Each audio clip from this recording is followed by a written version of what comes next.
고난주간 첫째 날입니다. 오늘 하나님께서 주시는 말씀을 통해 이번 한 주간 예수 그리스도의 그 고난의 자리를 우리가 깊이 묵상하고 그 고난의 자리에 동참하여 주님의 죽으심과 그 부활을 우리가 우리 삶에 흔적으로 남길 수 있는 그런 시간이 될 수 있기를 간절히 소망합니다. 오늘 고난주간 첫째 날 우리에게 주시는 우리 하나님의 말씀을 함께 보도록 하겠습니다.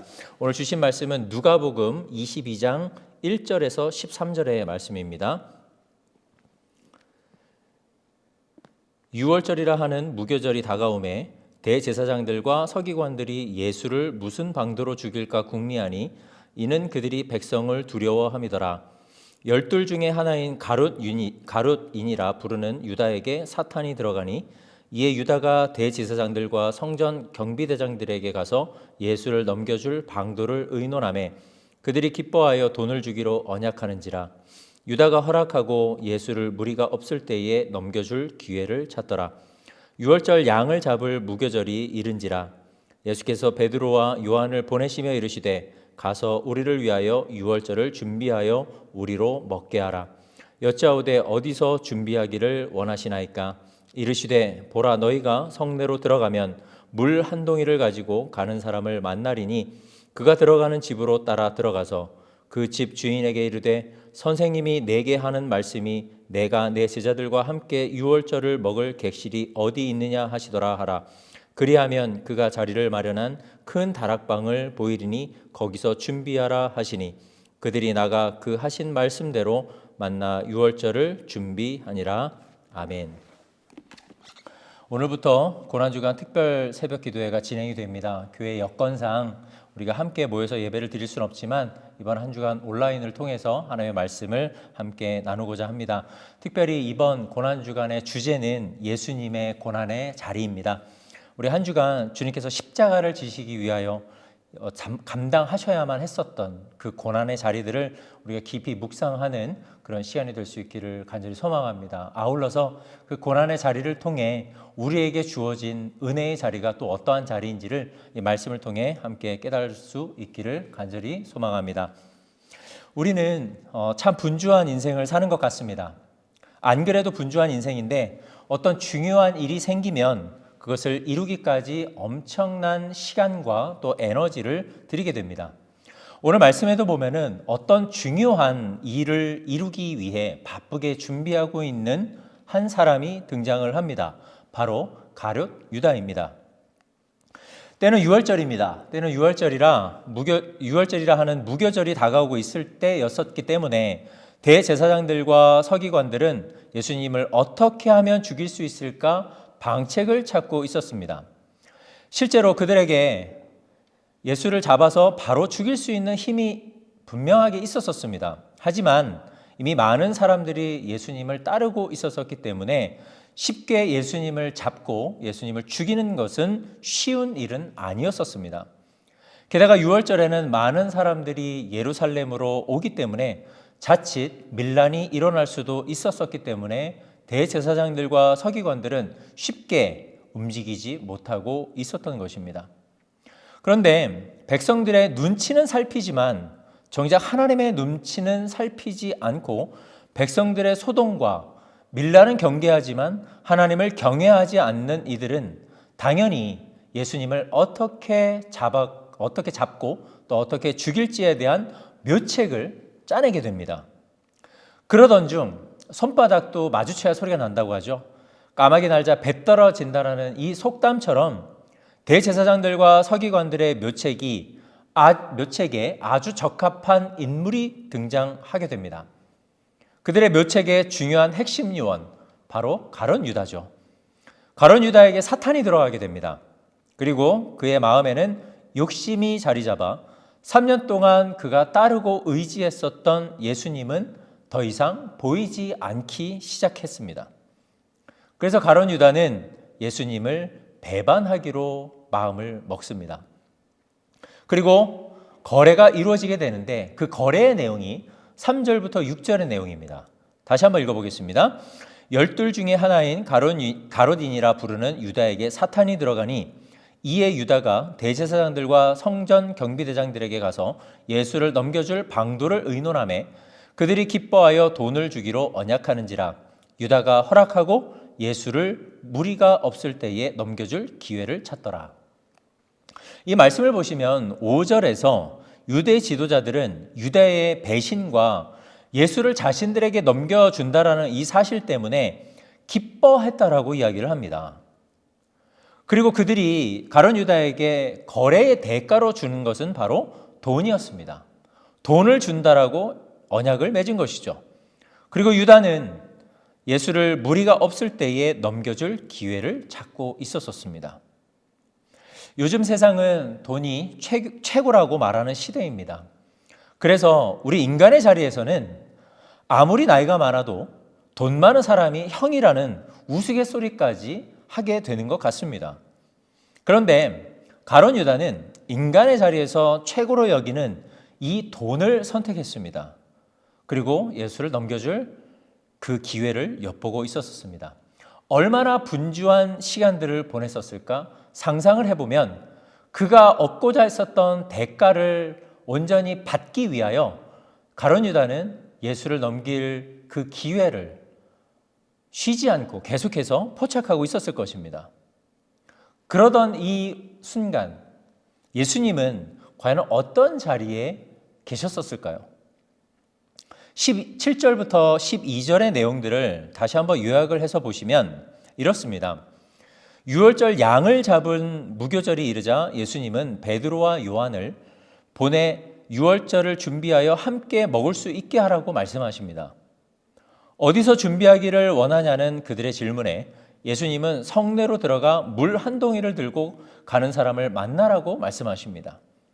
그리고 그가 들어가는 집으로 가서 그 집 주인에게 우리 선생님이 제자들과 함께 유월절에 묵을 객실이 어디 있느냐 물어본 뒤 그가 자리를 마련한 큰 다락방을 보여줄 것인데 그곳에서 유월절을 준비하라라고 말씀을 하십니다.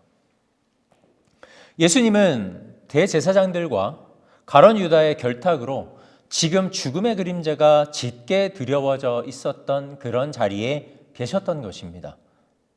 그러나 유월절을 친히 준비하시는 예수님의 모습을 보면서 주님은 죽음의 그림자가 짙게 드리워진 그 자리를 박차하거나 혹은 피하지 않으셨다라는 사실입니다. 그렇게 주님은 타의가 아닌 자의로 이 모든 죽음의 자리를 손수 준비하고 계셨던 것입니다. 예수님은 그 죽음을 피하실 수가 없어서가 아니라 그 길을 가셔야만 하셨었기 때문에 그 자리를 피하지 아니하셨습니다. 그리고 그 자리를 가셔야만 구원을 이루실 수 있었기 때문에 그 사실을 아셨기 때문에 주님은 그 자리를 박차하고 일어나지 아니하셨던 것입니다. 그래서 우리 같은 죄인을 대신해서 어린 양으로 죽으시는 그 형벌을 주님은 기꺼이 감당하셨던 것입니다. 대제사장들과 서기관들은 자신들의 기득권을 지키기 위해 무슨 짓이든 하며 돈으로 가룟 유다를 매수했습니다. 그리고 가룟 유다는 돈에 의해 예수님을 넘길 기회를 엿보고 있었습니다. 즉 그들은 자신들의 안위만 걱정하고 먹고 사는 문제를 해결하기 위한 절호의 기회의 자리를 엿보고 있었던 것입니다. 그리고 가룟 유다는 결국 좋은 기회를 엿보다가 누구에게나 쉽게 찾아오지 않는 그 기회를 포착해서 그 돈의 자리에 앉아 있었던 것입니다. 그러나 주님은 죄인들을 구원하시기 위해 하나님의 뜻을 이루시기 위해 기꺼이 순종을 감당하시고 시한부 인생을 선고받으셨지만 그 죽음의 자리까지도 주님께서는 손수 준비하고 계셨던 모습들을 오늘 말씀을 통해 우리는 깨달을 수가 있습니다. 죄인들은 이기적입니다. 이기적이기 때문에 하나님을 부인합니다. 그리고 하나님의 은혜와 역사들을 부정합니다. 하지만 은혜 입은 죄인들은 주님이 나를 위해서 어떠한 일을 행하셨는지를 분명하게 기억하고 있습니다. 따라서 우리가 은혜 입은 죄인으로서 주님이 나를 위해 당하신 그 고난, 그러나 그 고난의 자리까지도 주님께서는 손수 준비하셨다는 이 사실이 오늘 우리에게 얼마나 큰 울림과 또 은혜가 되는지 모르겠습니다. 우리는 삶의 자리에서 어떠한 자리를 준비하고 있는 것일까요? 주님은 오늘도 우리에게 어쩌면 당신께서 당하신 그 고난의 자리를 준비하셨던 것처럼 주님은 우리에게 고난의 자리를 준비하라고 말씀하고 계시는지도 모르겠습니다. 사랑하는 우리 애주야 철치 가족 여러분, 우리는 어떤 자리에 서야 하겠습니까? 자신이 믿고 따르던 주님을 배반하고 돈을 택한 유다가 섰던 바로 그 자리를 우리는 따라가야 할까요? 아니면 유대 지도자들이 자신들의 기득권을 지키기 위해 수단과 방법을 가리지 않는 그 이기적인 자리에 서야 할까요? 오늘 말씀을 통해 우리가 어떤 자리로 나아가고 어떤 자리에 서 있어야 하는지를 깨달았습니다. 바로 죽음의 두려움과 고통의 굴레의 자리를 순종의 자리로 준비하셨던 그 예수님처럼 우리도 오늘 삶의 자리가 순종의 자리로 준비할 수 있는 그러한 실천이, 그러한 행함이 우리 가운데 있어야 될 줄로 믿습니다. 우리가 그러한 순종의 자리에 서 있게 되기를 간절히 소망합니다. 사랑하는 우리 애주야 철치 가족 여러분, 오늘도 우리 안에 착한 일을 시작하신 그 예수님을 기억하고 그분을 의지하여 오늘 삶의 자리에서도 하나님의 뜻을 이루고 성령의 이끄심에 순종하여 참된 구원을 이루신 주님을 바라보며 우리의 삶의 자리가 주님이 손수 준비하셨던 그 순종의 자리처럼 하나님의 말씀에 순종하는 그런 순종의 자리가 될 수 있기를 간절히 소망합니다. 그 순종의 자리에서 아름다운 순종의 열매가 오늘도 이번 한 주간 우리가 주님 앞에 서는 그날까지 평생에 걸쳐 맺어지게 되기를 간절히 주님의 이름으로 축복합니다. 기도하겠습니다. 사랑하는 아버지 하나님, 주님 감사합니다. 우리는 우리를 위한 자리를 손수 준비했습니다. 이기적인 자들입니다. 주여 아버지 하나님, 우리들의 연약함과 우리들의 죄악됨을 용서하여 주시옵소서. 그러나 주님, 오늘 말씀을 통해 깨달았사오니 주님께서 하나님의 말씀에 순종하여 그 죽음까지도 손수 준비하셨던 것이 곧 순종이었고, 주님은 그곳을 곧 순종의 자리로 바꾸셨던 것처럼 주님, 우리의 삶이 아무리 힘들고 어렵고 고달프더라도 오늘 우리에게 주어진 이 하루의 삶의 자리가 순종의 자리가 될 수 있도록 주님께서 우리를 인도하여 주시옵소서. 하나님께서 오늘 주신 말씀을 붙들고 오늘도 살아가기를 원합니다.